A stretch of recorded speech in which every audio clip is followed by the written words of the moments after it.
Start है क्या?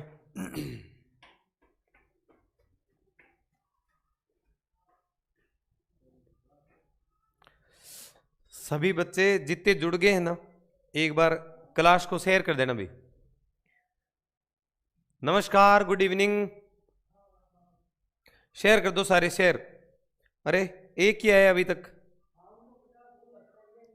एक ही बालक आया है क्या? शेयर कर दो भी फटाफट, शेयर कर दो, शेयर कर दो।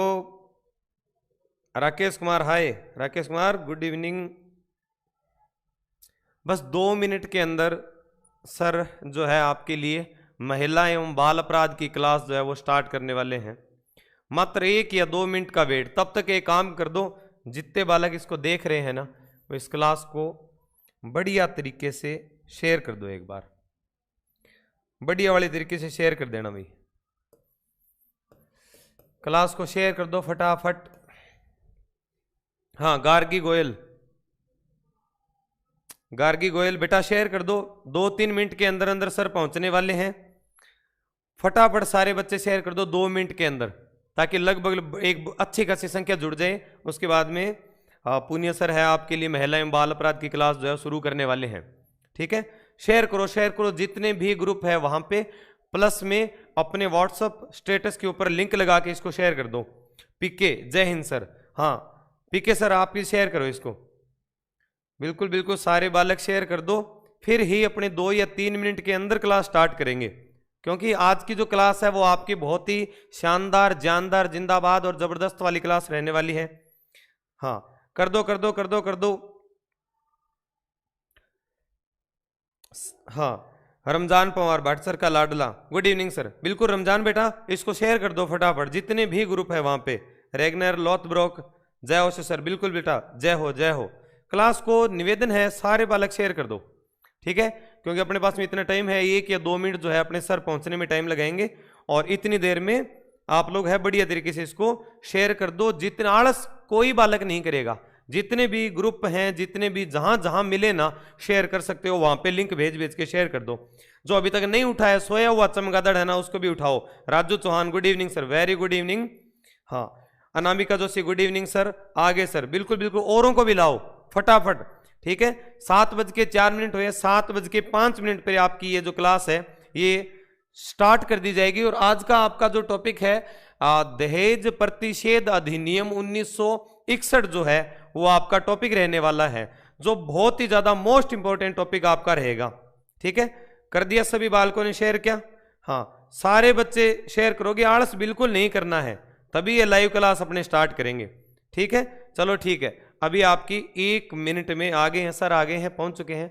अभी आपकी क्लास जो है स्टार्ट कर दी जाएगी।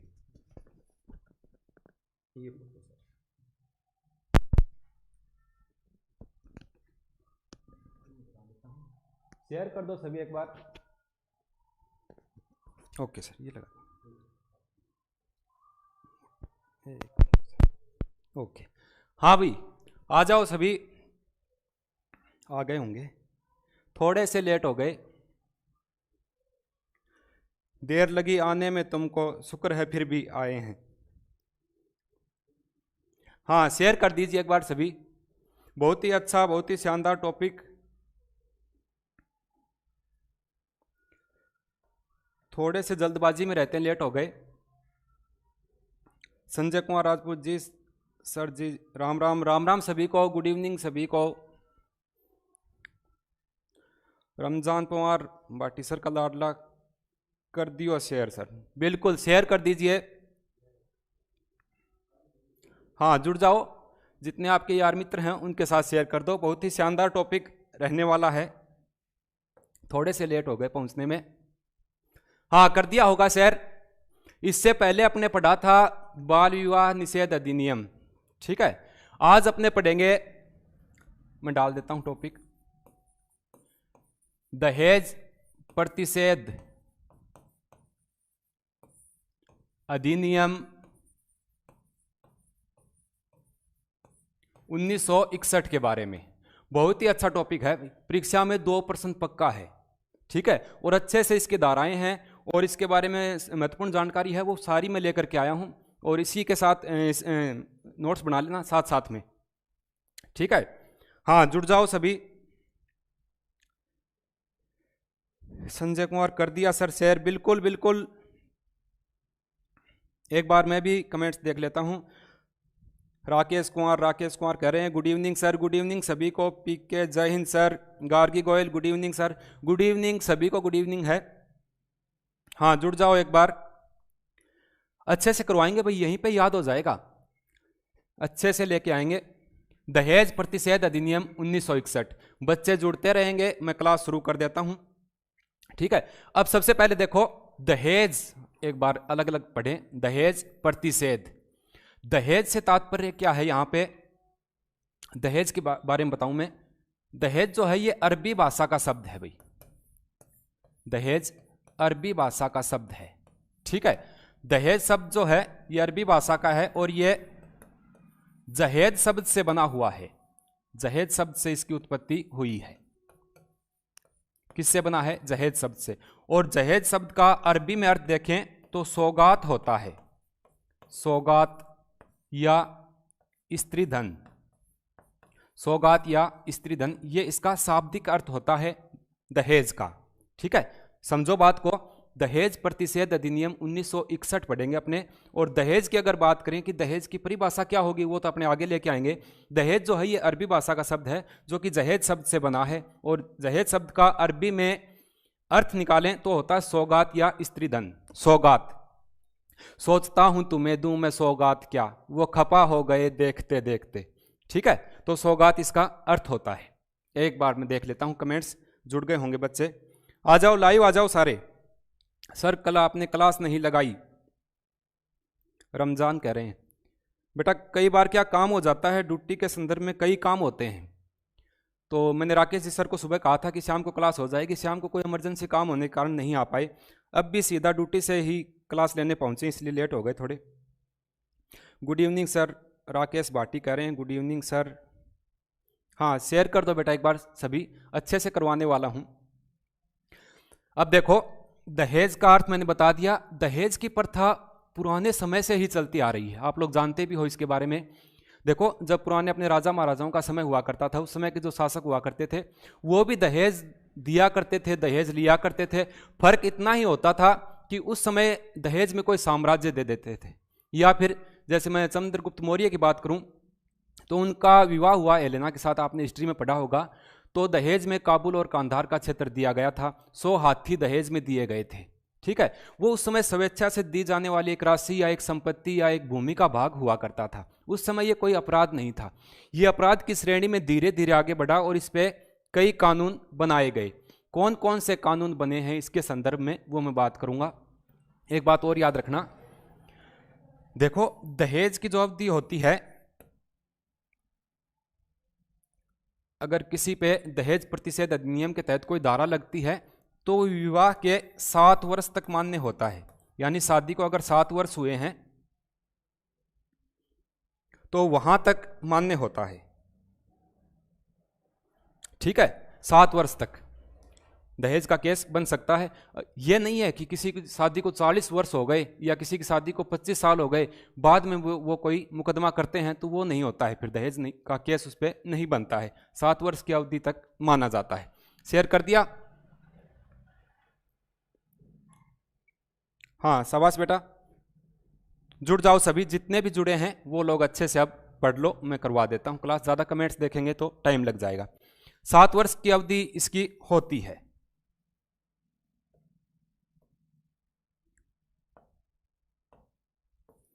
7 वर्ष तक, ठीक है। अब आगे अगर बात करें तो इस पर पहले से ही कई कानून बनते आए हैं।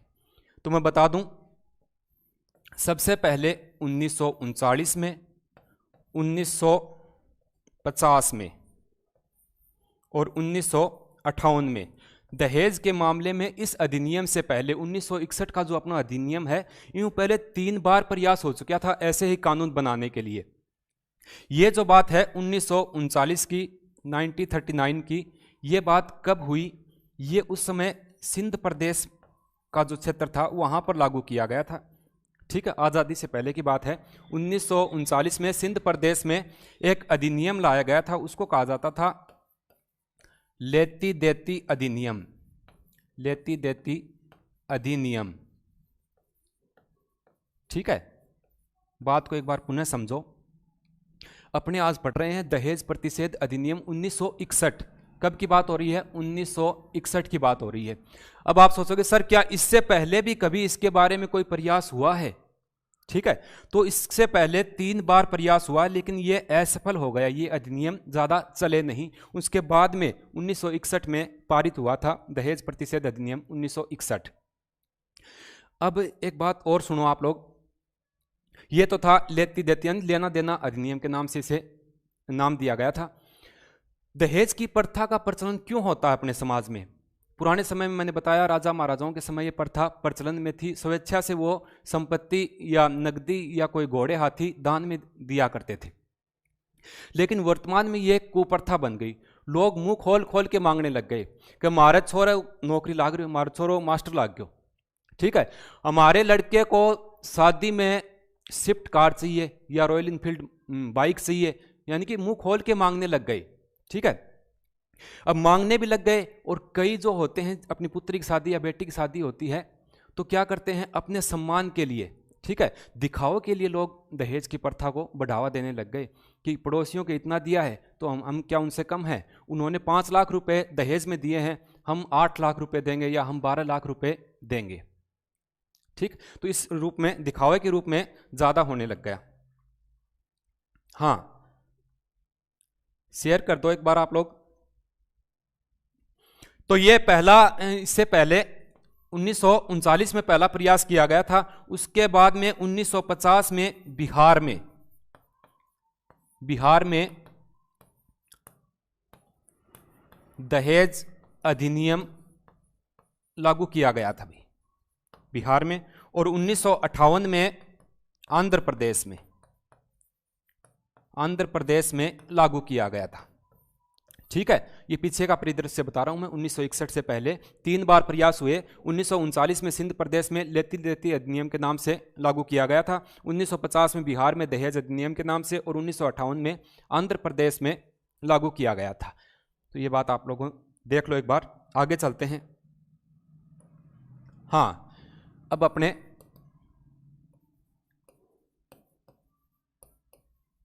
दहेज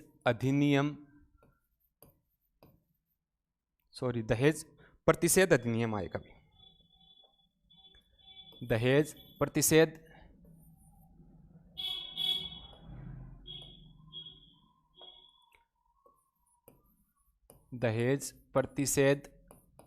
अधिनियम 1961, ठीक है। अब सबसे पहले इस अधिनियम पर राष्ट्रपति के हस्ताक्षर कब हुए थे?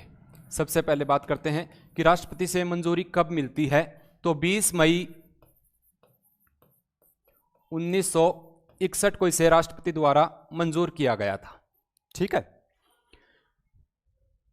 संपूर्ण भारत में लागू होता है, जम्मू कश्मीर को छोड़कर संपूर्ण भारत में लागू। वो आपको पता है जम्मू को कश्मीर को छोड़कर हुआ था, और अब जम्मू कश्मीर में भी लागू है। 1 जुलाई 1961 को संपूर्ण भारत में लागू हो जाता है, जम्मू कश्मीर को छोड़ करके, ठीक है। तो ये महत्वपूर्ण बात है परीक्षा में आने वाली कि दहेज प्रतिषेध अधिनियम 1961 संपूर्ण भारत में लागू होता है 1 जुलाई 1961 को, ठीक है। हाँ, इस अधिनियम में दहेज प्रतिषेध अधिनियम जो है इसमें कुल 10 धाराओं का उल्लेख है। इसमें कुल 10 धाराएं हैं, 10 धाराओं का उल्लेख मिलता है। और मैंने वो जो बाल विवाह निषेध अधिनियम पढ़ाया था उसमें कुल कितनी धाराएं थी? उसमें कुल 21 धाराओं का उल्लेख मिला था, ठीक है। कैसे याद करें सर, कंफ्यूज हो जाएंगे। मैंने बताया ना लड़के की उम्र 21 वर्ष निर्धारित की गई थी। बाल विवाह निषेध अधिनियम में कितनी निर्धारित थी? 21 वर्ष, तो उसमें धाराओं का उल्लेख कितना है? 21। इसमें कुल कितनी धाराएं हैं? 10 हैं।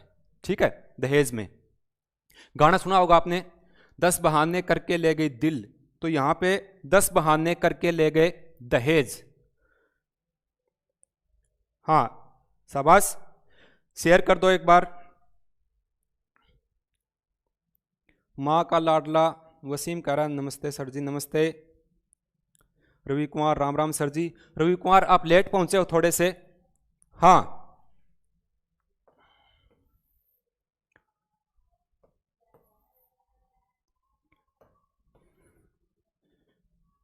आगे देखो, कुल कितनी धाराओं का उल्लेख मिलता है? कुल 10 धाराओं का उल्लेख इसमें मिलता है। सभी धाराओं को बारी बारी पढ़ेंगे। अब एक बात और देखो, मैं बता देता हूं यहां पे। सबसे पहले अपने धारा 1, जैसे बाल विवाह अधिनियम जो था, बाल विवाह निषेध अधिनियम, उसमें धारा 1 में बताया गया था कि बाल विवाह का संक्षिप्त नाम क्या होगा, उसका विस्तार कितना है, या वो कब लागू हुआ। इन तीनों धाराओं में वही बात है जो कि बाल विवाह अधिनियम में थी। तीनों में सेम ही बात इसमें आती है। हाँ शेयर कर दो एक बार। धारा 1 में इसमें वही है, दहेज प्रतिषेध अधिनियम जो है इसका संक्षिप्त नाम, ठीक है, इसका विस्तार और ये कब लागू हुआ, इन सब की जानकारी धारा 1 में है। ठीक है, मैं बता देता हूं। संक्षिप्त नाम की बात करें तो दहेज प्रतिषेध अधिनियम, दहेज प्रतिषेध अधिनियम 1961 संक्षिप्त नाम हो गया। विस्तार संपूर्ण भारत में इसका विस्तार है, संपूर्ण भारत में इसका विस्तार है। और कब लागू हुआ या प्रारंभ कब हुआ था, तो 20 मई 1961 को इसे राष्ट्रपति द्वारा स्वीकृत किया गया था। राष्ट्रपति द्वारा मंजूरी दी गई थी और 1 जुलाई 1961 को यह संपूर्ण भारत में लागू हो जाता है, लागू। ठीक है, तो यह धारा 1 में वर्णित है। बाल विवाह निषेध अधिनियम में भी यही है और इसमें भी यही है, यानी कि संक्षिप्त नाम, विस्तार और ये कब लागू हुआ, ये सारी बातें इसमें आती हैं। ठीक है, देख लो एक बार। प्रश्न यहां से काफी बनते हैं। हाँ नेक्स्ट आगे चलते हैं। धारा 2, धारा 2, क्या विचार बच्चे कम ही जुड़े हैं क्या? हाँ आ जाओ फटाफट।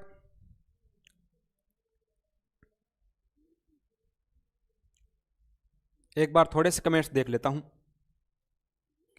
क्या बात है, माहौल कम बना है क्या? अरे शायरी वगैरह मेरे को ज्यादा आती नहीं है, मिक्स शायरी बता सकता हूं मैं आपको, कोई छोटी मोटी। शाबाश। आर के पूजा कह रहे हैं राम राम सर जी, राम राम। शेरू सरपंच, गुड सर, बिल्कुल बिल्कुल आप शेयर कर दो। अजय कुमार अब आए हैं, हाउ आर यू गुरुदेव। अरे वाह अंग्रेज, अच्छे हैं, आप बताओ कैसे हैं? अजय कुमार कह रहे हैं अच्छा, परिंदों को मंजिल मिलेगी यकीनन, ये फैले हुए उनके पंख बोलते हैं। परिंदों को मंजिल मिलेगी यकीनन, ये उनके फैले हुए पंख बोलते हैं। वो लोग रहते हैं खामोश अक्सर, जमाने में जिनके हुनर बोलते हैं। वाह भाई, मौज कर दी, शाबाश, जुड़ जाओ सारे। हाँ, धारा 1 में क्या है, संक्षिप्त नाम है, इसके विस्तार का वर्णन है और यह कब लागू हुआ, इस सभी का उल्लेख धारा 1 में मिलता है। बात करते हैं धारा 2 की, जो दहेज बाल विवाह प्रतिषेध अधिनियम जो था 2006 का, उसमें दिया गया था, वही इसमें है। क्या है इसमें? दहेज की परिभाषा का उल्लेख है, दहेज की परिभाषा, दहेज की परिभाषा का उल्लेख है। दहेज की क्या परिभाषा हुआ गुरुजी, मानने बताओ। दहेज की क्या परिभाषा होती है? लिखने से पहले मैं सरल शब्दांत बता दूं। देखो, दहेज की क्या परिभाषा होगी, बंद कर देना सर एक बार। हाँ,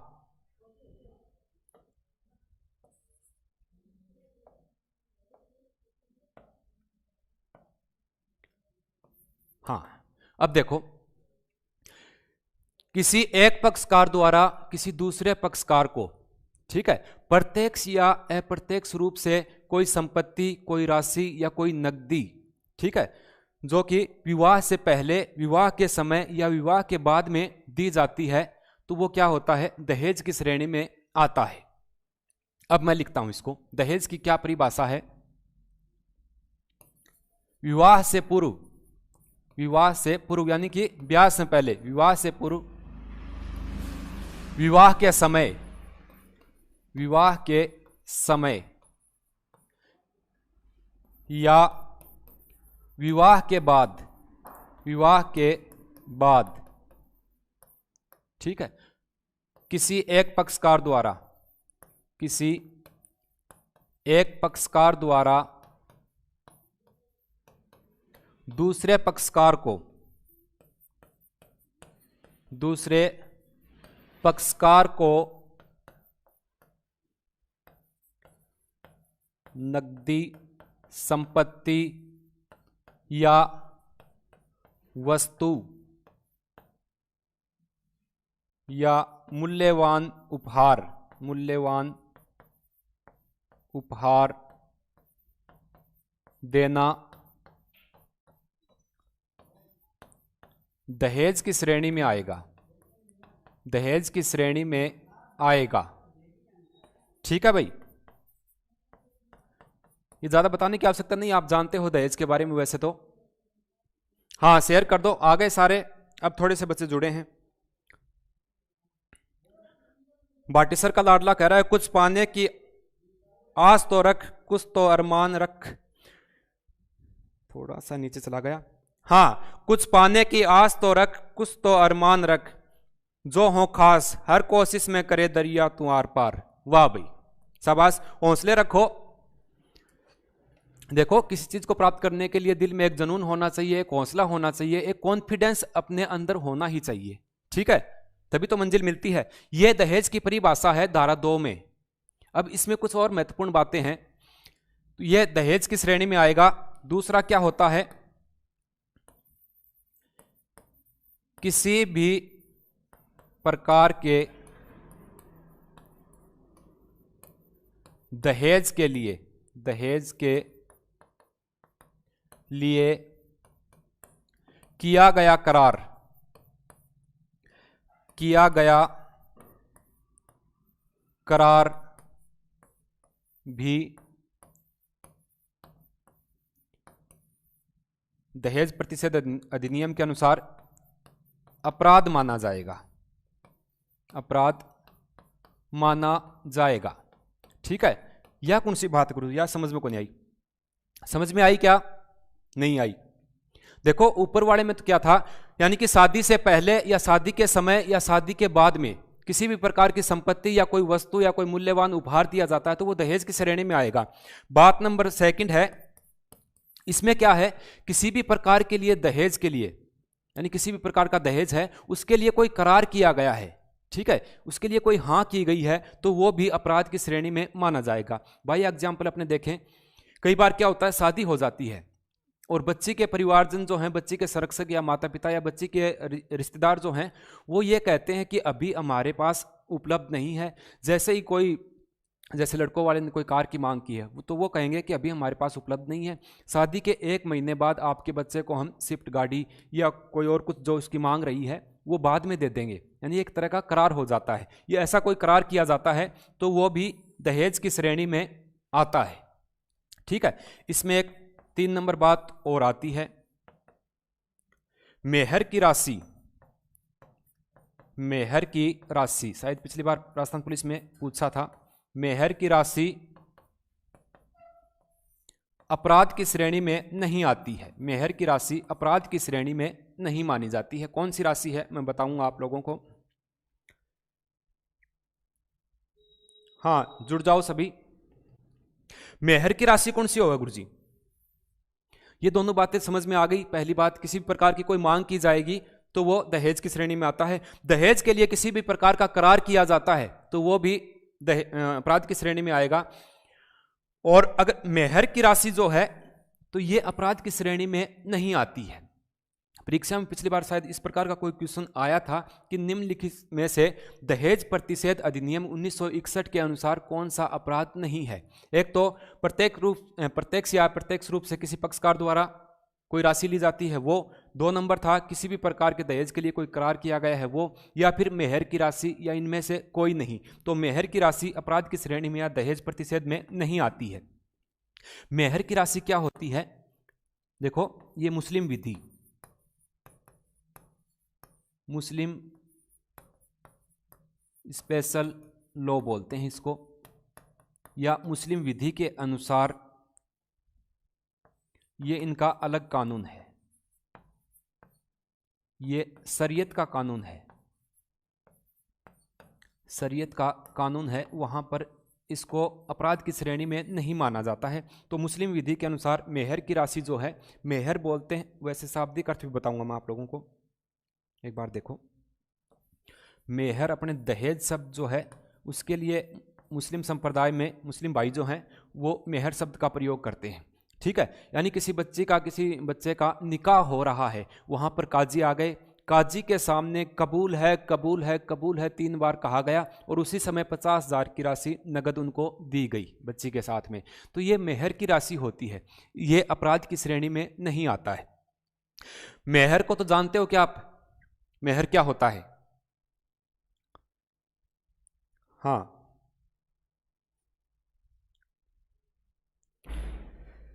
अच्छा, शायरी मेरे को तो आती नहीं, बच्चे भेज रहे हैं। बाटी सर का लाडला, अपनी कमी आप छुपा तो नहीं सकते लेकिन मेहनत करके आप उसको मिटा जरूर सकते हैं। बिल्कुल सत्य बात है भाई। रमजान कह रहे हैं उम्र हरा नहीं सकती, ठोकरें गिरा नहीं सकती, अगर जीतने की जिद हो तो परिस्थितियां हरा नहीं सकती। बिल्कुल सही बात है आप लोगों की, शाबाश, जुड़े रहो। एक बार मेरे को कमेंट्स करके ये बताओ कि समझ में आ रहा है या नहीं आ रहा है। मैं जल्दी तो नहीं करवा रहा हूं, क्योंकि मैं हमेशा जल्दी में रहता हूं, जल्दी से ही भाग के आया हूं। आवाज वगैरह प्रॉपर आ रही है क्या आप लोगों तक? हाँ, मेहर जो है, वैसे आप लोग मेहर के बारे में जानते भी होंगे।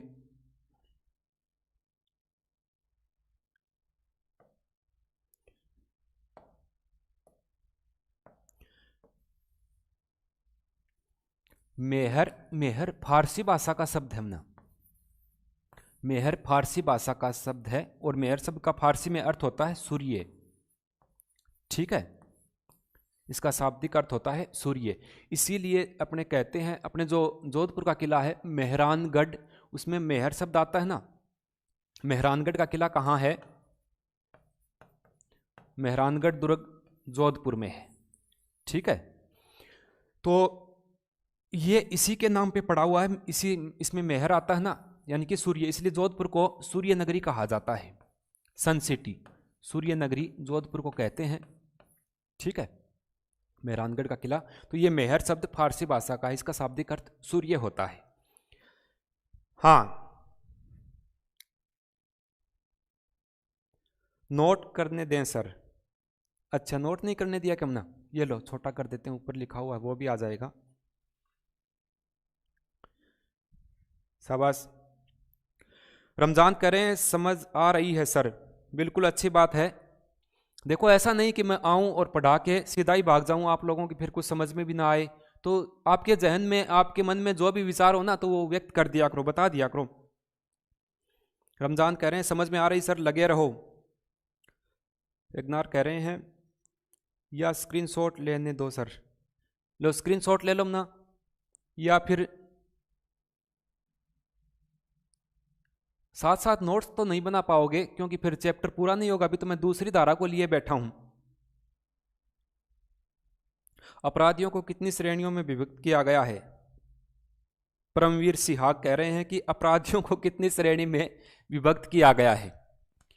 अपराधियों को विभक्त नहीं किया जाता ना, अपराधियों को क्या विभक्त करेंगे अपने, अपराधियों को धाराओं के अनुसार विभक्त किया जाता है। ठीक है, मैंने आपको बताया था कि आईपीसी की धाराएं हैं वो ये कहती हैं कि कौन सा अपराध किया है और कौन सा दंड मिलेगा। ठीक है, और देखो फिर आगे आ जाऊंगा मैं, आप लोग लिख रहे होंगे। आईपीसी ये बताती है कि क्या अपराध हुआ है और इसकी क्या सजा होगी। ठीक है, सीआरपीसी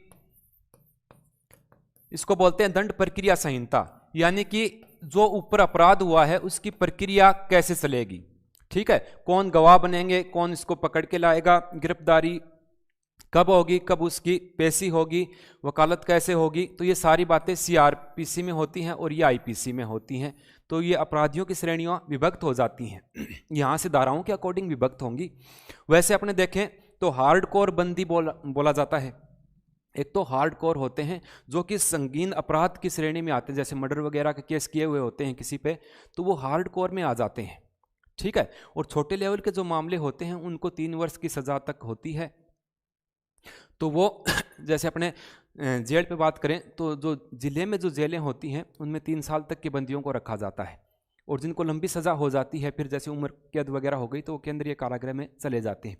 धाराओं के अनुसार पहले विभक्त हो जाते हैं, फिर वो केस के जैसा उन पे केस बनता है उसके अनुसार ही वो हो जाते हैं। अपराधियों कितनी श्रेणी में विभक्त किया जाता है, फिर परमवीर सियाग कह रहे हैं कि किया जाता है। कहते हैं कि 4 प्रकार के अपराधी होते हैं, ये और लिखते बेटा कि कौन कौन से होते हैं। अब आप उनको ऐसे बांटोगे क्या, एनडीपीएस वाले, मर्डर वाले। हाँ चलो स्क्रीनशॉट ले लिया होगा, नेक्स्ट आगे चलते हैं।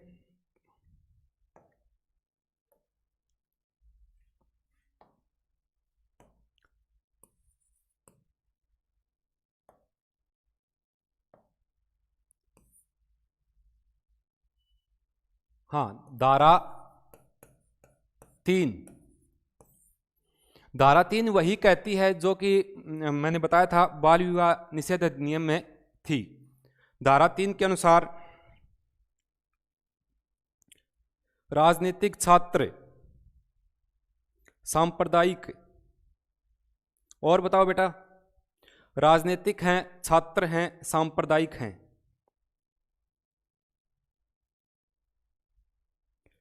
पिंकी सियाग कह रहे हैं, पिंकी सिंह, सर आप पुलिस वाले हो तो पुलिस वाले क्या होते नहीं यमुना?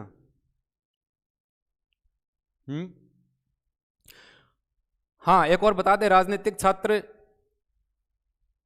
और सांप्रदायिक 3 ही बताए हैं। धारा 3 भी वही कहती है। देखो, बाल विवाह निषेध अधिनियम था, उसमें यह था कि बाल विवाह प्रतिषेध अधिनियम 2006 से पहले या उसके बाद में कोई भी 21 साल से कम का लड़का और 18 साल से कम की उम्र की लड़की, उनका अगर विवाह होता है तो वो बाल विवाह माना जाएगा। ठीक है, वो अपराध की श्रेणी में आएगा। इसमें भी वही है। ठीक है, अब ठीक है। हाँ, यदि दहेज अधिनियम या दहेज प्रतिषेध अधिनियम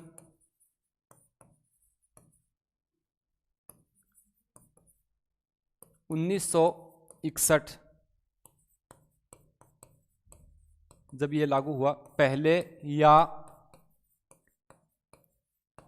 इसके बाद में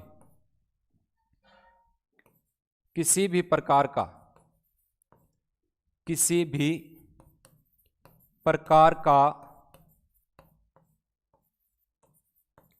दहेज लिया जाता है तो वो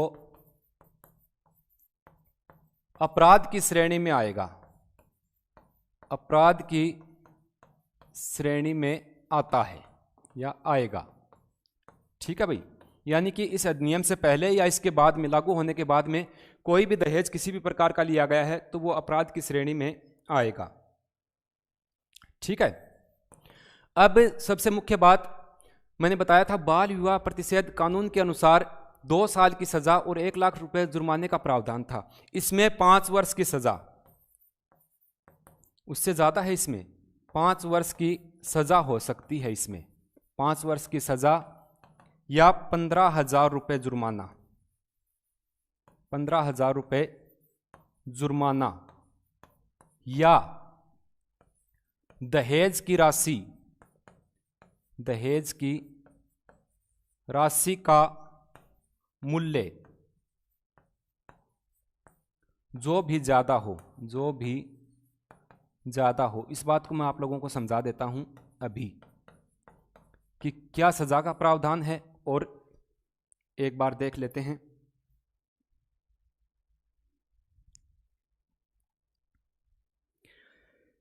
परमवीर सिंह कह रहे हैं कि चौथा मेरे कन्फर्म नहीं है, सांप्रदायिक होते हैं, छात्र होते हैं, राजनीतिक होते हैं। तो ना मैं क्या कह रहा हूं, आईपीसी की धारा के अनुसार अपने आप ही बट जाते हैं।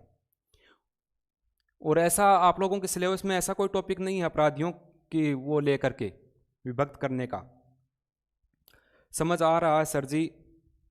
पिंकी सिंह कह रहे हैं अब 21 साल हो गए हैं, उसमें धारा कौन सी, अब 21 साल हो गए हैं उसमें धारा कौन सी आई है? किसकी बात कर रहे हैं पिंकी सिंह बेटा, पता नहीं लग रहा है। गार्गी कोयल, नाइस क्लास सर, बिल्कुल बिल्कुल करवा रहे हैं। पिंकी सिंह आप दोबारा कमेंट्स करो, समझ नहीं आया आपने कौन सी धारा के बारे में पूछा है, बाल विवाह वाले में या किसमें? अब देखो, यदि दहेज प्रतिषेध अधिनियम 1961 से पहले या इसके बाद में किसी भी प्रकार की कोई मूल्यवान संपत्ति या राशि या कोई वस्तु ली जाती है तो वह दहेज की श्रेणी में आता है।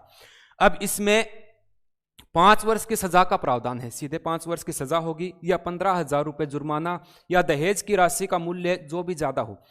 अब क्या होगा, जुर्माना जो लगेगा वो या तो आप 15,000 रुपये भरो, या आपने जितना दहेज लिया है शादी में, जैसे 5 लाख रुपए ले लिए, तो उनमें से जुर्माना कौन सा होगा, ज्यादा कौन सा है? दहेज की राशि मान लो आप लोगों ने 5 लाख रुपए ले ली, तो ज्यादा क्या हो गया, 5 लाख रुपए, तो जुर्माना यहां पर बनेगा 5 लाख रुपए का, ठीक है, न कि 15,000 रुपए का।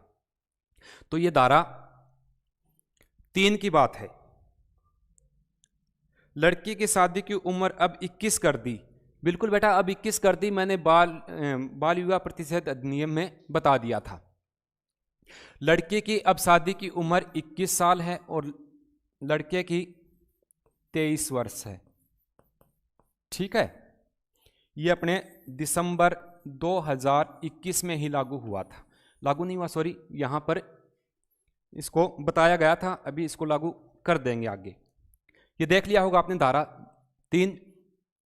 अरे मूर्खों कुछ भी नहीं है, नथिंग है, इस धाराओं में कुछ भी नहीं है, इनको आराम से समझोगे ना तो कुछ भी नहीं है। धारा 1 में संक्षिप्त नाम, विस्तार या वो कब प्रारंभ हुआ उसका वर्णन है। धारा 2 में उसकी परिभाषा दी गई, दहेज की क्या परिभाषा होगी, ठीक है। यानी कि उसमें एक बात याद रखना, धारा 2 में ये बताया गया है कि मेहर की राशि जो है वो दहेज के अंतर्गत नहीं आएगी। धारा 3 में इस अधिनियम से पहले या इसके बाद में किसी भी प्रकार की कोई राशि विवाह में ली जाती है तो वो अपराध की श्रेणी में होगा और उसको 5 वर्ष की सजा होगी, 15,000 रुपये जुर्माना या दहेज की राशि का मूल्य जो भी ज्यादा हो उसमें से वो जुर्माना बन जाएगा, ठीक है।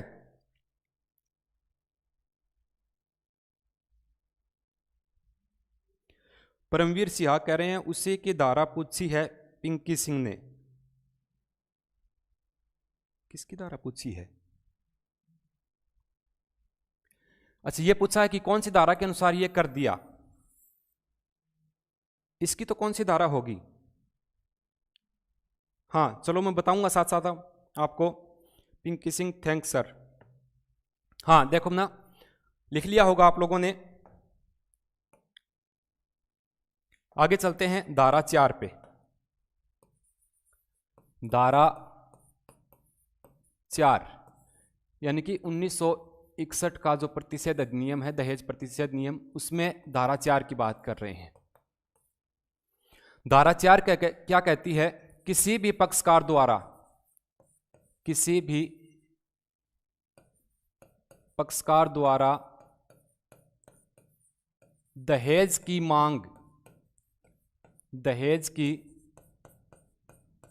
मांग करना भी अपराध होगा। अगर किसी से दहेज मांग भी लिया तो भी वो अपराध की श्रेणी में आएगा। ठीक है, देखो किसी से फोन पे बात हो गई अगले रिश्तेदारों से कि हमारे को तो शादी में 5 लाख रुपए या ये मोटरसाइकिल देनी है, ये फ्रिज देना है, ये टीवी देना है, किसी भी प्रकार की कोई मांग कर ली तो वो भी क्या होगा, धारा 4 के अनुसार अपराध की श्रेणी में आएगा। यहां पर न्यूनतम 6 माह की सजा हो सकती है जो कि अधिकतम 2 वर्ष की हो सकती है।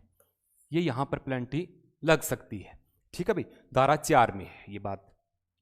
अब आती है धारा 4 कै या धारा 4 ए। ये क्या कहता है, दहेज का किसी भी रूप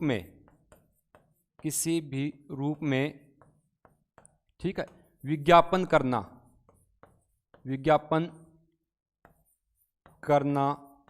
अपराध होगा।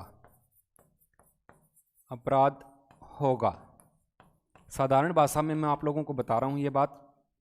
देखो 4 में तो किसी भी पक्षकार द्वारा अगर दहेज की मांग कर भी ली तो वो भी अपराध की श्रेणी में आएगा और न्यूनतम 6 माह की सजा वहां पर हो सकती है। पिंकी, आप जो पढ़ा रहे हो सर उसमें से एग्जाम में आ जाएगा क्या सर, प्लीज बताओ। पिंकी बेटा, इसी में से आएगा जो टॉपिक आपके हैं ना, वही तो करवा रहा हूं मैं। जो टॉपिक आपके ऐसे तो बहुत बड़ा कानून है तो वो थोड़ी है, जो टॉपिक आपके यहाँ पे हैं सिलेबस में वो टॉपिक मैं आप लोगों को करवा रहा हूं। देखो आप लोगों के बाल श्रम कानून का टॉपिक है, पहले मैंने महिलाओं वाले टॉपिक लिए हैं। आपके क्या क्या टॉपिक हैं मैं आप लोगों को बताऊं। मैंने आपको बाल विवाह प्रतिषेध अधिनियम 2006 करवाया जो कि राजस्थान पुलिस का जो एग्जाम होगा उसके सिलेबस में है।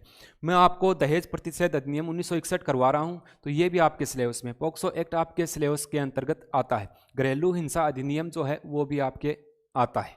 ठीक है, या फिर महिलाओं बच्चों से जुड़ी हुई कुछ महत्वपूर्ण आईपीसी की धाराएं हैं वो भी आते हैं। कुछ पोर्टल बने हुए हैं जैसे खोया पाया पोर्टल है, कहाँ पे बच्चों की गुमशुदगी होगी, तो ये सभी भी आप लोगों के हैं। जो टॉपिक आपके सिलेबस में है वही टॉपिक मैं लेकर के आया हूँ।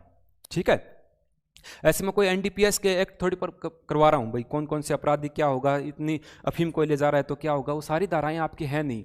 आपके सिर्फ महिला और बाल अपराध है, यानी महिलाओं पे जो अत्याचार हो रहे हैं वो और बालकों से संबंधित धाराएं जो हैं वो सारी आपके हैं और वो मैं आप लोगों को करवा रहा हूँ। धारा 4 क में किसी भी रूप में किया गया विज्ञापन। अब आप सोचोगे गुरुजी दहेज को क्या विज्ञापन हुआ है? दहेज का विज्ञापन 3 रूप में, कितने रूप में? 3 रूप में हो सकता है, वो मैं आपको बताता हूं। ऐसा नहीं कि दहेज को कोई पोस्टर छपवा लियो, मारे छोरे की शादी में यो सामान दियो है और जाके दीवारों पे चिपका दियो कि देखो यो सामान हमारे दिए डो है। ठीक है, ऐसी विज्ञापन की बात नहीं हो रही है। पहला तो अपने अक्सर देखते ना गांव में, अरे गांव में कोई शादी हुआ है, सुबह गांव मोहल्ले की औरतें आ जाए या गांव की लुगाई बहुत सारी इकट्ठी हो जाए और वो देखो और बारे फ्रिज भी दियो है, इतना बड़ो डबल बेड दियो है। ठीक है, या फिर और इतना बड़ा फ्रिज दिया है, पंखा भी दिया है, कूलर भी दिया है, क्या खूब दिया है। ठीक है, तो इस घर के आगे सजा के रखते हैं, वो भी एक तरह का विज्ञापन होता है, उससे दहेज प्रथा को बढ़ावा मिलता है, तो इस चीज पर भी रोक है। ठीक है, या फिर सोशल मीडिया पे दहेज का विज्ञापन करना, जैसे किसी ने किसी की शादी में बहुत सारा सामान दिया, कोई गाड़ी दी है और वो उसकी पिक खींच के फेसबुक पे डाल रहा है।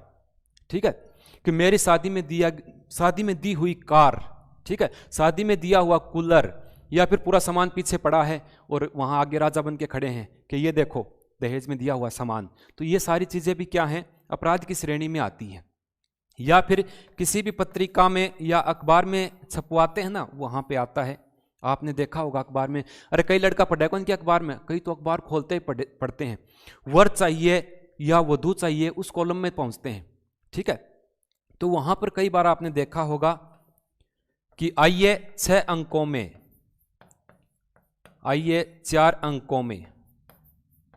इसका मतलब क्या है? 6 अंकों का मतलब यहां पे 6 लाख रुपए में आइए और दुल्हन ले जाइए, 4 लाख रुपए में आइए दुल्हन ले जाइए। तो वो इसको खुला नहीं लिखते हैं, इसको कोड वर्ड में लिखते हैं ताकि कोई आपत्ति नहीं हो सके।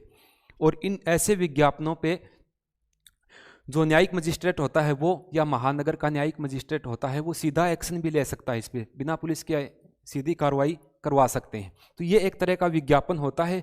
किसी भी प्रकार का कोई विज्ञापन करता है तो वो धारा 4 क के अनुसार अपराध की श्रेणी में आता है। आवाज प्रॉपर तरीके से आ रही है क्या? पिंकी सिंह आप जो पढ़ा रही है तो हो गया। ये सब पढ़ने के बाद भी पुलिस वाले बनकर ये लड़के धारा 4 का प्रयोग करेंगे। अच्छा, धारा 4 का किसी पक्षकार द्वारा दहेज की मांग करना, अच्छी बात है। परमवीर सिया करें, लड़की की शादी के कितने वर्ष बाद दहेज का केस बनता है? ऐसा नहीं है बेटा, दहेज कितने वर्ष की शादी के बाद दहेज का केस नहीं बनता, ऐसा पूछो आप। मैंने शुरू में ही बताया था ना। आप तो कह रहे हैं कि कितने साल बाद में दहेज का केस बनता है। देखो, अधिकतम 7 वर्ष हो जाते हैं, यानी किसी की शादी को 7 वर्ष हो गए, उससे पहले लड़की की हत्या हो जाती है या उसको टॉर्चर किया जाता है, तब उसकी संपत्ति, उनके बच्चे हैं तो बच्चों के नाम हो जाती है, या जो भी दहेज दिया गया है वो उसके माता पिता को वापस दे दिया जाता है। शादी के अगर 7 वर्ष पूर्ण हो गए, उसके बाद में कोई दहेज का मामला आता है तो वो उसको न्यायिक मजिस्ट्रेट चाहे तो उसको कैंसिल कर सकता है, फिर कोई याचिका दर्ज नहीं होती है। ठीक है, ऐसी तो कोई बूढ़ी डॉक्टरी जाए कह देगी कि मारो डॉक्टर मन परेशान करे दहेज न लेके, शादी को इतने साल हो गए, बच्चे बड़े बड़े हो गए, अब आप दहेज का केस कर रहे हो, ये बात मान्य नहीं होती। शादी के 7 वर्ष तक मान्य होती है। ठीक है। परी बिश्नोई, प्रणाम सर, लेट हो गई। परी आप तो हमेशा ही लेट होते हैं बेटा। अरुण सिंह बाटी सर का लाडला, क्या हाल है? आपस में बातें कर रहे हैं। अरुण सिंह बाटी कह रहे हैं सर प्रणाम स्वीकार करो। सभी को प्रणाम, गुड इवनिंग। जुड़ जाओ एक बार। हाँ, समझ में आ गई धारा 4 और धारा 4 क दोनों। हाँ, अब नेक्स्ट देखो, 1961 के जो अधिनियम है उसकी धारा 5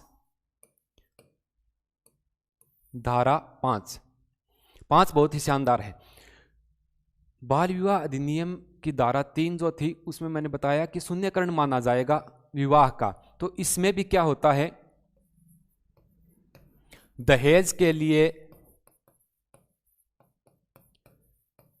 की गई मांग या किया गया कोई करार है वो निरस्त यानी शून्य माना जाएगा, दहेज का शून्यकरण हो जाएगा। ये धारा 5 कहती है। बाल विवाह वाले में धारा जो थी उसमें धारा 3 में ये बात वर्णित थी जो मैं करवा रहा हूं कि यानी कि बाल विवाह निषेध अधिनियम 2006, उससे पहले या उसके बाद में कोई बाल विवाह हुआ है तो उसका शून्यकरण माना जाएगा। इसमें दहेज के लिए कोई की गई मांग है या कोई करार है तो वो शादी के बाद में या शादी के पहले कभी भी हुआ या शादी के समय, तो उसका शून्यकरण यानी उसको शून्य माना जाएगा, वो निरस्त मानी जाएगी। कई बार डील हो जाती है ना, कई बार क्या करते हैं, अगले रिश्तेदारों से बात होती है, ठीक है, कि माने तो 12 लाख रुपए चाहिए शादी के समय, या आप उपलब्ध नहीं करवा पा रहे हो, अभी तारकन कौन मने तो शादी के बाद में दे दियो, मारे छोरन तो देना है, मारे छोर तो फर्स्ट ग्रेड लाग रही है। ठीक है, तो ऐसा कोई करार किया गया है दोनों पक्षों के बीच में तो वो निरस्त माना जाएगा, ऐसा धारा 5 में उल्लेखित है। ठीक है, बच्चे जुड़े तो हैं। रमजान,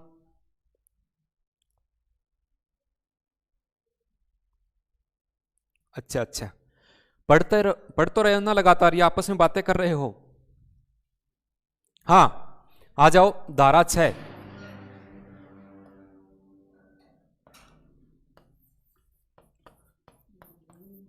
धारा 6 में आ जाओ। धारा 6 क्या कहती है, इसमें दहेज पर अधिकार की बात है भाई, दहेज पर अधिकार। बताओ बाटी सर के लाडलो, दहेज पे अधिकार किसका होता है? कमेंट्स करके बताओ। शादी में या विवाह में जो भी दहेज दिया गया है उस पर अधिकार किसका होगा? लड़की का होगा या लड़की या उसके पति दोनों का होगा या लड़की के माता पिता का होगा, किसका अधिकार होता है? किसी भी शादी में, किसी निकाह में जो दहेज दिया जाता है उस पे किसका अधिकार होता है? ये धारा 6 में वर्णित है कि किसका अधिकार होगा। एक बार कमेंट्स करके बता दो। रमजान पवार कह रहे हैं पढ़ रहे हैं सर, बिल्कुल पढ़ो, आपस में बातें कर रहे हो आप तो। हाँ देखो, याद रखना, किसी भी शादी में किसी भी प्रकार की मूल्यवान वस्तु या कोई संपत्ति दी जाती है या कोई नगद राशि प्रदान की जाती है, उस पर अधिकार सिर्फ और सिर्फ जो लड़की दहेज लेके आई है उस लड़की का अधिकार होता है। लड़कियों आप भी देख लो, उस पर लड़की का अधिकार होता है, उसके पति का अधिकार भी नहीं होता है उस पर। ठीक है, अगर देखो किसी की लड़की की शादी हो गई, वो अपने ससुराल आती है, वो पति पत्नी कोई बेड पे सोए हुए हैं तो वो उठा भी सकती है, चल खड़ा हो मेरे बाप का दिया हुआ है। ठीक है, तो ये अधिकार, उस टीवी देख रहे हैं दोनों साथ में, लड़की कहती है मैं तो ये देखूंगी, ठीक है, ये चैनल, वो कहता है मेरे को क्रिकेट मैच देखना है, तो वो टीवी को बंद भी कर सकती है। जो वो दहेज में लेके आई है उस पर अधिकार सिर्फ और सिर्फ लड़की का होता है। याद रखना इस बात को। अब क्या होता है, एक दो बातें और हैं इसी के संदर्भ में मैं बता देता हूं आपको। दो कंडीशन लागू होती हैं दहेज में। दिया गया सामान, दहेज में दिया गया सामान 3 माह के भीतर, 3 माह के भीतर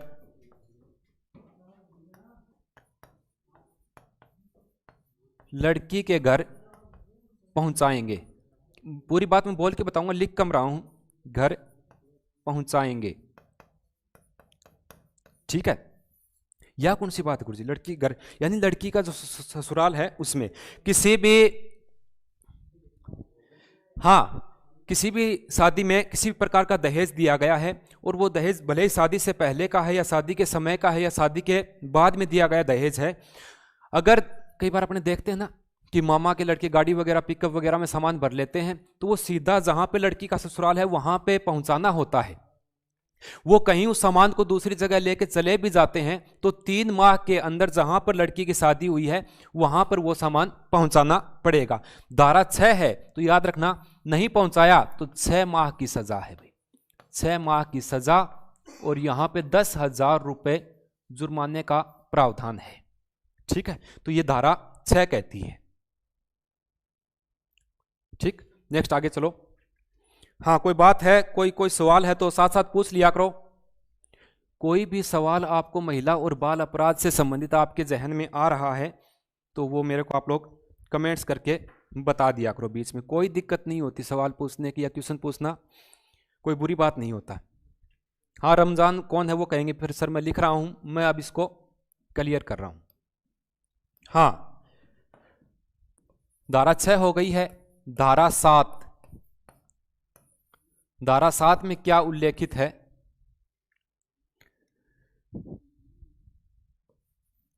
यानी दहेज, यानी कि इस अपराध लिख देता हूं मैं, दहेज के लिए ये सब प्रयुक्त कर रहा हूं। इस अपराध के संज्ञान हेतु, संज्ञान हेतु यानी इसकी सुनवाई वगैरह के लिए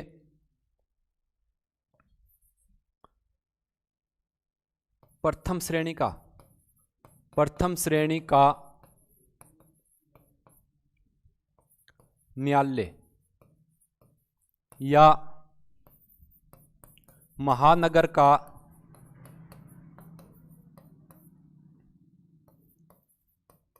न्यायाधीश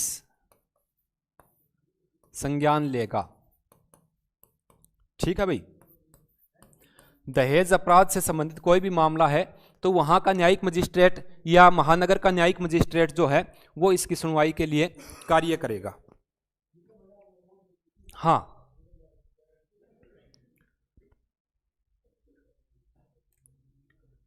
कुछ लिख रहे हो क्या? खुद को कर बुलंद इतना कि खुदा पूछे बंदे तेरी रजा क्या है। वाह भाई सुभाष, अभी आए हो क्या आप? अभी थोड़े थोड़े जुड़ने लगे हैं। लड़के का अधिकार क्यों नहीं है सर? लड़के के पीछे ही तो आती है लड़की। तेरा यार राज कह रहा है कि लड़के का अधिकार क्यों नहीं है। लड़के का अधिकार इस नियमों के अनुसार, इन धाराओं के अनुसार नहीं होता है बेटा। जो लड़की दहेज में सामान लेके आती है उस सामान पे सिर्फ और सिर्फ लड़की का अधिकार होता है, ठीक है। और लड़की के बाद में उसकी जो संतान होती है उनका अधिकार होता है। वो लड़की चाहे तो आप उनके पति हो, कोई मान लो आप से शादी हो गया, आपकी बीननी आई है, वो कोई सामान लेके आई है मूर्ख, तो वो आपको उठाना चाहे बेड से तो उठा सकती है धक्के मार के, उठ मेरे बाप ने दिया है। और कल लड़के को भी उठाना चाहो तो कहीं इसको छोड़ दे, ठीक है। तो वो नहीं होता। उसके बाद में लड़की के बाद में उनके बच्चों का अधिकार होता है। और कोई बात सर, बाल अपराध में क्या सजा होती है?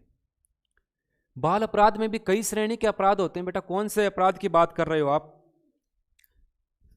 बाल अपराध में कई प्रकार की सजाएं होती हैं अलग अलग। बाल अपराध का मतलब क्या हुआ कि देखो, एक बार मैं आपकी इस बात को हैंडल कर लेता हूं। 18 वर्ष से कम का कोई बालक है तो उसे बाल अपराधी कहा जाता है। क्या कहते हैं? बाल अपराधी। वो बाल अपराधी है, ठीक है। उस पर कोई बड़ी सजा लागू नहीं होती है। जैसे आपने कसाब को नहीं देखा था, कसाब 18 वर्ष से छोटा था, उसको फांसी की सजा हुई, उसको कई दिन पेंडिंग रखा गया फांसी को, क्योंकि वो 18 साल का नहीं हुआ, वो नाबालिग था, ठीक है। ये बाल अपराधी। बाल अपराधी जो होते हैं उन्हें पुलिसकर्मी कभी ऐसी वर्दी पहन के नहीं ले जाते हैं। सिविल ड्रेस में जैसे कपड़े आप लोग पहनते हो वैसे ही उनको पेशी वगैरह कोर्ट में ले जाते हैं, तो उनको सिविल कपड़ों में ही ले जाया जाता है। बाल अपराधियों की अलग जेल होती है, छोटे बच्चों की जेल अलग होती है। वहां पर जिनकी ड्यूटी लगती है वो भी सिविल कपड़ों में रहते हैं पुलिसकर्मी, ताकि उनके दिमाग पे कोई बुरा असर न पड़े, बच्चे भयभीत ना हो, ठीक है। हाँ, तो बाल अपराधों में भी कई प्रकार के अपराध होते हैं। टाइम हो गया सर? सर 2 मिनट रुको, आज तो पूरा ही नहीं हो पाएगा। हाँ, ये धारा 7 है। नेक्स्ट आगे चलो। धारा 8 में लग जाती है बाट। धारा 8 क्या कहती है? बहुत ही शानदार धारा है भाई धारा 8। यानी कि इसमें जो अपराध होगा, इस अधिनियम, या सीधा लिख रहा हूं, इसमें जो, यानी इसमें, इसका मतलब क्या हुआ? इसमें यानी कि दहेज प्रतिषेध अधिनियम की बात हो रही। इसमें जो अपराध है या इसमें जो दहेज का अपराध होगा वो अजमानती है,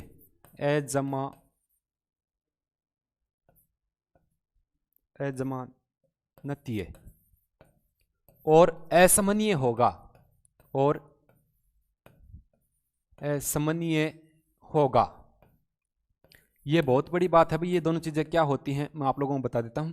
धारा 8 अगर लग गई दहेज प्रतिषेध अधिनियम के अनुसार, तो इसमें जो अपराध माना जाएगा वो अजमानती है। इसमें जमानत ही कौन मिलेगी, ठीक है। न तो इसमें जमानत होगी किसी भी प्रकार की, और असमनीय यानी कि समन का मतलब क्या होता है? किसी भी प्रकार का कोई समझौता नहीं होगा। न्यायालय के अलावा किसी भी प्रकार का समझौता यहां पर नहीं होगा, ठीक है। और इसमें बिना वारंट के गिरफ्तारी होती है। न्यायालय द्वारा कोई वारंट जारी नहीं करना पड़ता, पुलिस चाहे सीधा गिरफ्तार कर सकती है। बिना वारंट के गिरफ्तारी होगी। एक बार ये काम की चीजें हैं, ये दोनों मैं बता देता हूं। देखो, धारा 8 याद रखना, धारा 8 लग गई बाट, याद रखना। क्यों? क्योंकि इसमें अगर अपराध बन गया या आप पे धारा 8 लग गई 1961 की अधिनियम के अनुसार, तो इसमें आपकी जमानत नहीं हो पाती है, ठीक। अजमानतीय होता है।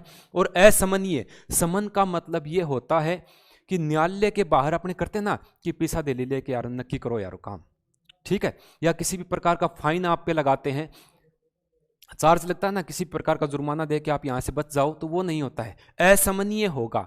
समन का मतलब होता है न्यायालय के बाहर किसी प्रकार का समझौता, पैसे लेके या वार्तालाप से किसी भी प्रकार का समझौता नहीं होगा, ठीक है। और बिना वारंट के भी इसमें गिरफ्तारी हो सकती है, ये धारा 8 कहती है। सॉरी सर, लेट हो गए। गोरू जुनेजा अब आए बेटा। वसीम, तेरी शादी होगी तब पता चलेगा तेनू लड़की किसके पीछे आती है। अच्छी बात है। चलो, हाँ, नेक्स्ट देखो, टाइम हो गया। बात करते हैं धारा 9 की। साथ ही लिख देता हूं दोनों, धारा 9 और धारा 10। धारा 9 आ रहा है ना, तो इसमें केंद्र सरकार अधिनियम जो है, ये जो अधिनियम है इसमें अलग से नियम बना सकती है, बना सकती, केंद्र सरकार अलग से तुरंत नियम बना सकती है। और संसद का संयुक्त अधिवेशन बुलाकर, संयुक्त अधिवेशन बुलाकर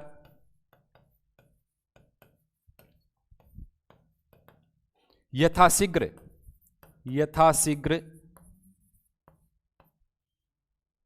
लागू करवा सकती है। ठीक है भाई, क्या बात है गुरुजी, इसमें समझ में नहीं आया। धारा 9 ये कहती है, आपने तो इतना याद रखना, धारा 9 में क्या है, नियम बना सकते हैं। ठीक है, केंद्र सरकार चाहे, देखो ये जो है अपने है 1961 का दहेज प्रतिषेध अधिनियम, इसमें अगर कोई और चेंजिंग करना है तो केंद्र सरकार चाहे तो उसमें कुछ और नियम लगा सकती है। 9 में क्या है, नियमों का वर्णन है।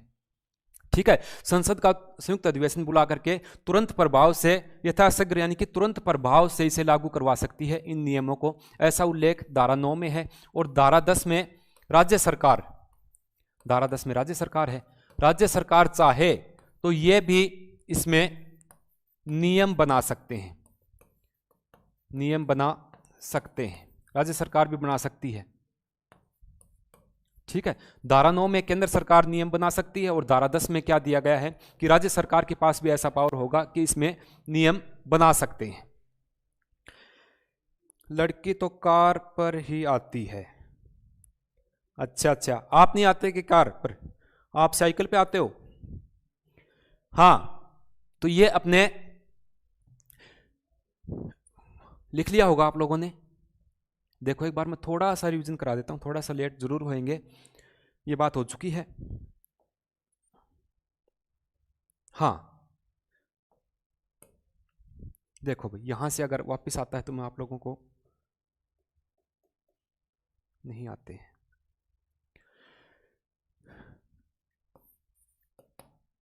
क्या है, क्या पढ़ा आपने, क्या पढ़ा, क्या समझा।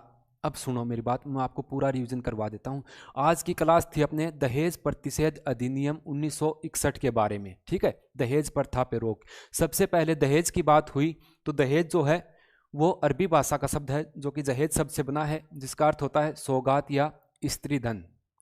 ठीक है, और स्त्री धन में ऐसा मत मानना, मैंने बताया नहीं स्त्री धन क्या होता है। स्त्री धन में ऐसा नहीं कि लड़की की शादी कर दी वो लड़की स्त्री धन है। स्त्री धन में ये सभी चीजें जो दहेज में दी जाती हैं, फ्रिज है, कूलर है, या कोई संपत्ति है, या मोटरसाइकिल है, या कार है, या पंखा है, या कूलर है, ये सभी जो लड़की शादी में अपने साथ लेके आती है उसको स्त्री धन बोला जाता है। ठीक है, अब इसमें कुल कितनी धाराओं का उल्लेख है, इसमें कुल 10 धाराओं का उल्लेख है। सिंध प्रांत में जब ये लागू हुआ 1900, सर 1 मिनट और लगेगी बस, 1939 में सिंध प्रांत में लागू हुआ, तब इसे लेती देती अधिनियम नाम दिया गया था। 1950 में बिहार में लागू हुआ, उसके बाद में 1958 में आंध्र प्रदेश में लागू होता है। ये ज़्यादा सफल नहीं होता है, उसके बाद में ही 1961 में इसे लागू किया गया था।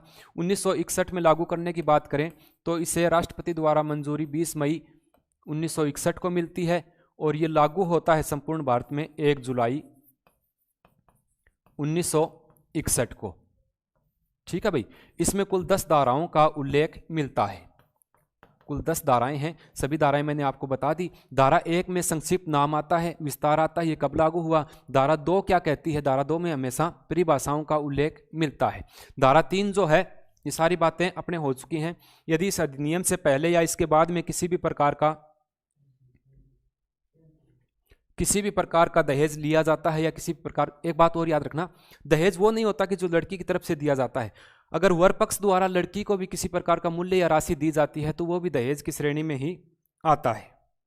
सर ये अपराध का रिकॉर्ड कौन से न्यायालय में रखा जाता है, कौन से बोर्ड में रखा जाता है, कौन से की बात कर रहे हैं सर, धाराओं की कौन सी बुक है? यही है आपके सिलेबस में, ये तो पढ़ लो एक बार। धाराओं की बुक के लिए आपको आईपीसी, मैं कल आपको उनके लेखकों के नाम बता दूंगा। आईपीसी की एक बुक आती है, इंग्लिश और हिंदी दोनों में आती है। सीआरपीसी की एक बुक आती है, ये हिंदी और इंग्लिश दोनों में आती है। ठीक है, सर ये अपराध का रिकॉर्ड कौन से न्यायालय में रखा जाता है या कौन से बोर्ड में रखा जाता है? एक ही एक कमेंट्स किए सर, महिला और बाल अपराध की कौन सी किताब लाएं?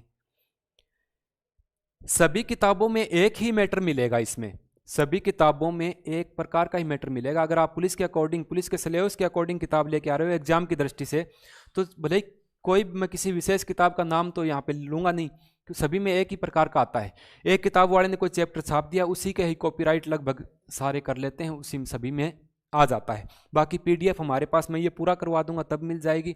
पीडीएफ मैं ज़रूर दूंगा, क्योंकि ये मैंने हाथ से बनाए हुए नोट्स हैं।